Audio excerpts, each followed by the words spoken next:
that was at the end. Hi everyone, and welcome to the next part of my improvisation tips section. What you're listening to right now, I'm leaving the backing track running as always. We're listening to a backing track, 90 BPM, where we are changing between B minor 7 and C minor 7. So we're kind of going up a semitone. So we're playing 2 bars on B minor 7, followed by 2 bars a semitone higher on C minor 7. Now obviously this is a non-diatonic chord progression, and it's a good introduction to get into changes playing, because obviously, you know, the gateway to changes playing can be a little bit daunting, especially if you're coming from a rock background where you might just be used to kind of playing over diatonic chord progressions and using a kind of more of a horizontal kind of one scale fits all approach to soloing, which is perfectly fine and valid. Obviously not all rock music kind of follows that trope, but changes playing is certainly more common in jazz and fusion. Suggests that you open the rule book and then you just pick a standard and go for it. You know, with that kind of approach, that kind of lends itself to also learning jazz vocabulary at the same time, which is kind of 2 separate disciplines, or 2 very quite overwhelming disciplines if you're coming from a rock background. So I would say a much simpler kind of gateway into playing over non-diatonic chord changes would be to start with 2 chords of the same type that are either a tone apart or a semitone apart. You can work up to a minor third apart, but the reason I say a semitone apart is because it just gets you used to visualizing the fretboard from a different root note every time. So you could be vamping away on B minor. I'm playing B minor, I'm playing B Dorian over the B minor 7, I'm playing C Dorian over the C minor 7, and that obviously includes B minor pentatonic and C minor pentatonic, you know, respectively. So you can just do your kind of diatonic stuff. You can keep this within your existing fretboard knowledge, you know, kind of positional stuff, but I do encourage you to explore this all over the fretboard. So, you know, that's C minor, B minor,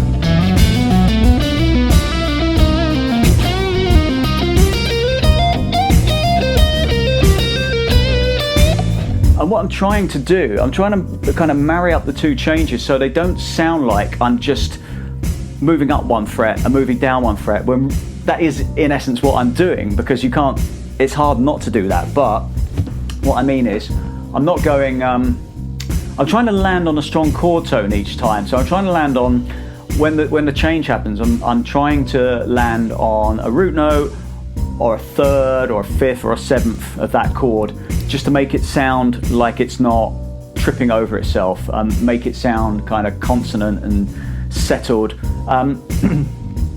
So, you know, just give you another example.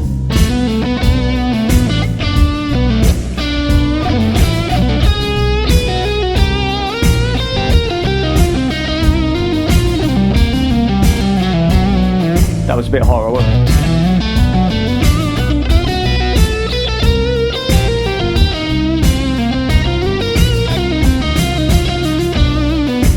So, you know, kind of landing on the major third of the B minor, sorry, the minor third of the B minor when I change, or the root of the C when I change. Obviously, it's quite difficult to kind of get into that from the off. So the way I would suggest approaching this, and this backing track, I'm going to leave it running at the end of the video so you can play over it. But as I say, it's 2 bars on each change, but you can make a backing track. I just knocked this up in iReal Pro. It's just the glam funk setting. If you know iReal Pro, it's such a valuable practice tool. You can spend 4 bars on each change, or 8 bars on each change. You can take the tempo right down to, you know, 40 BPM if you like, if you're not kind of, you know, ready for the changes. And you're going to make mistakes. I made a couple of fluffs there, you know. But you could start out by just playing let's say kind of half notes for each change, you know, so.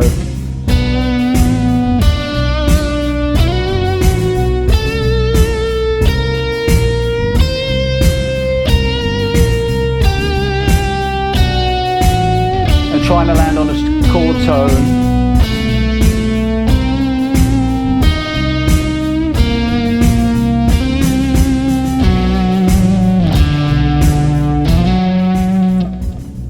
You know, and trying to land on a chord tone, you know, each time. So if we go to, so starting out with half notes. So you could do this, you go.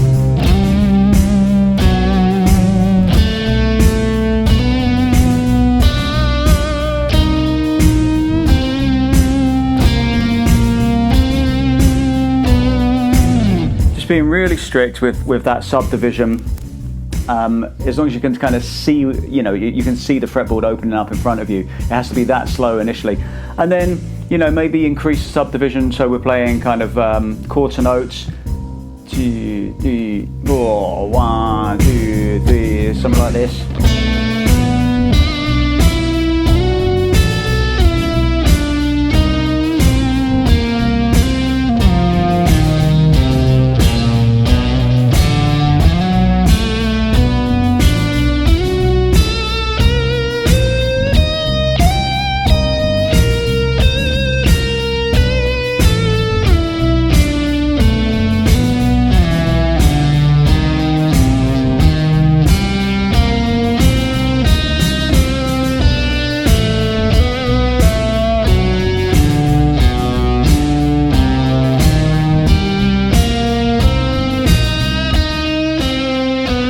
And then increasing the subdivision even more, you know, 8th notes. I'll wait till it comes around for the B minor there. I had to stop the track halfway through because something weird happened in Logic there. Here we go, so, ba ba ba ba ba ba ba, so we're doing 8th notes.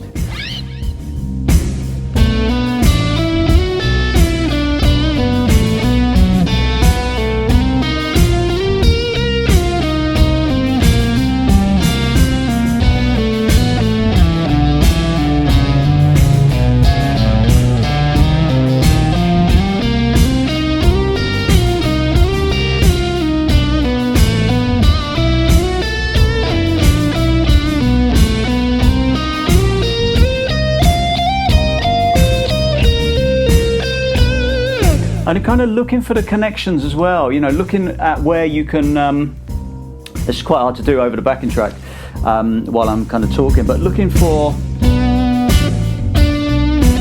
that's the root and the minor third, you know, not just moving up a semitone.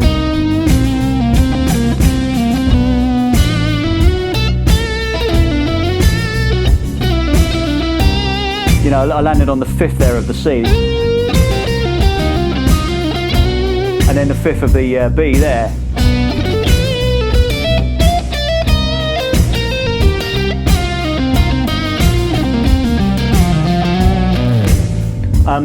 You want the notes to kind of, you know, you want it to, you can create a little bit of voice leading there.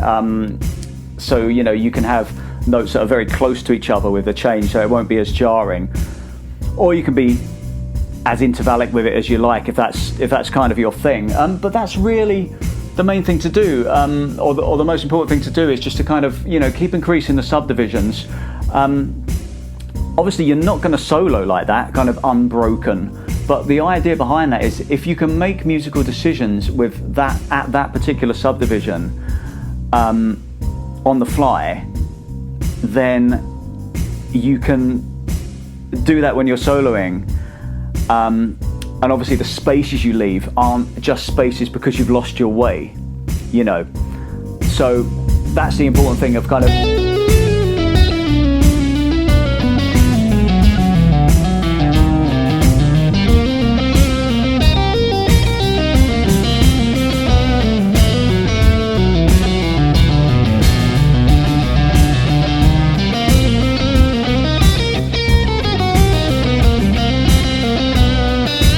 that's the important thing about not stopping, you know, as a kind of limitation exercise. I know I talk a lot about limitation exercises, but that will kind of put you in good stead for this sort of thing.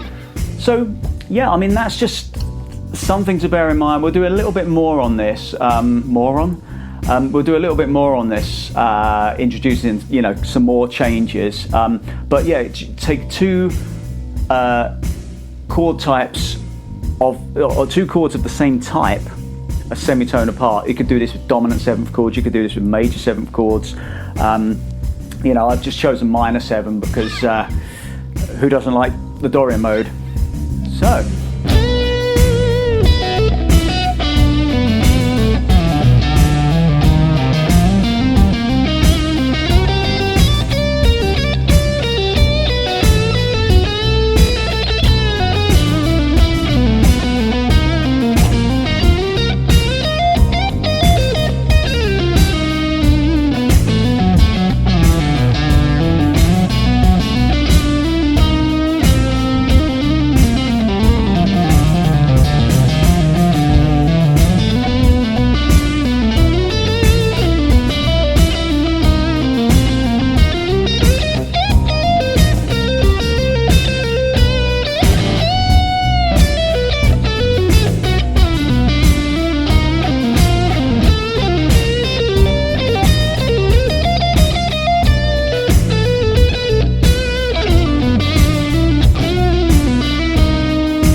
Have fun with that. I'll leave the backing track running at the end, and I'll see you on the next video. Cheers. Sorry about the mistakes.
If you've ever wanted to play the blues with all the emotion of your favourite guitarists, or if you're keen to join in a jam night and just need a bit more confidence, Absolute Blues Guitar has you covered. We offer an immersive course, and whether you're a beginner or an experienced player, we're committed to making an authentic blues guitarist out of you.